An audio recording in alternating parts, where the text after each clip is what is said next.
Good morning. Sunday of Word Prophecy, April 4, 2021. Word Prophecy pray because I see explosion of industry in the praying session.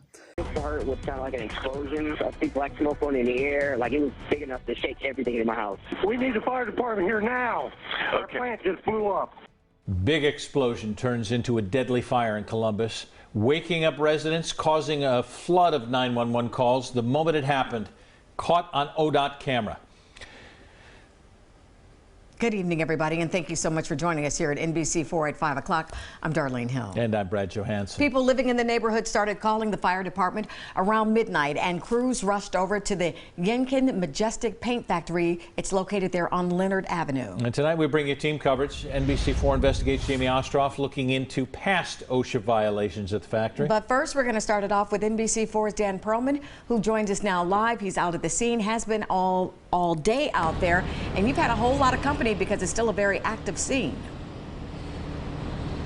Well, you know, Darlene and Brad, police are here, firefighters are here. The Yenkin Majestic paint plant works with a lot of chemicals, and that is why crews say this private cleanup company is here as well on the heels of this explosion that was felt miles away and the fire which left one man dead. We can see it on this video from the Ohio Department of Transportation. Fire and smoke shooting into the air shortly after midnight. Henry Reif heard it and felt it in his home. It's terrifying when you hear that big boom and everything's shaking in the house, you know, because you don't know what's happening until you go outside. Outside is where he saw the flames. But just when you think it was going down, it kept coming back up. And every time it came back up, it was more darker and more intense. Firefighters say they were called here on the report of an explosion that turned into a 2-alarm fire. In total, 8 people, including 2 who were trapped in the building, were taken to the hospital. Crews telling me all 8 are stable. But early this morning, 1 man was missing. Within a few hours of daybreak, Wendell Light's body was discovered. Crews say he was partially covered in rubble. No word on what caused the explosion and fire. There's no reason for us to believe at this point that it was anything malicious. That, as Battalion Chief Steve Martin says, the next steps are to make sure the chemicals here are secure. Once we secure all the chemicals in it, we know that there's no hazard that way, then we work about the building not coming down on us. And then once that's done, then we can get in there and start looking for blast patterns and all the other things that we do to determine exactly where it started.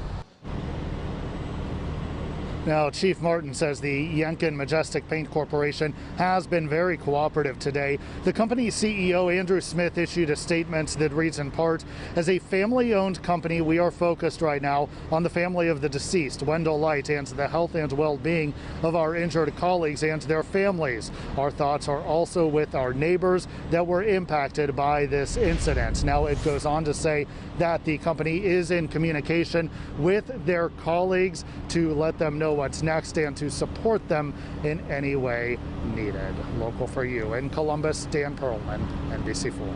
Dan, thanks. And NBC4 investigates now looking into the history of Yenkin Majestic Paint Factory here in Columbus. NBC4's Jamie Ostroff joining us live in the studio with more on what you have found out about this company. Yeah, I dug through records for the Occupational Health and Safety and Health Administration, rather. Sadly, this isn't the first time an employee there has died on the job. According to those records, an employee received an electric shock in 2011 when he was plugging his forklift into charge, and he died 6 days later. Inspectors found 2 serious violations with the charging area for that forklift, and the business paid a $1,500 fine. Now, this was not the only fine Yenkin Majestic Paint has paid. A complaint later in 2011 triggered an investigation that revealed a violation for an unsafe ladder and incomplete logs for work-related injuries. The company settled for just under $6,000 total. And then in 2012, another inspection revealed 15 violations, most of them considered serious, and they were regarding inadequate safety management procedures for dealing with highly hazardous chemicals. The company paid more than $76,000 in fines after settling. A follow-up inspection 2 years later found no violations. And finally, in 2015, the company was cited for unsafe storage of materials. They paid just under $5,000 to settle that. According to OSHA records, there have been no inspections at Yankin Majestic Paint since then. The company's CEO said today he is working with OSHA. He is cooperating with those investigators to get to the bottom of what happened overnight.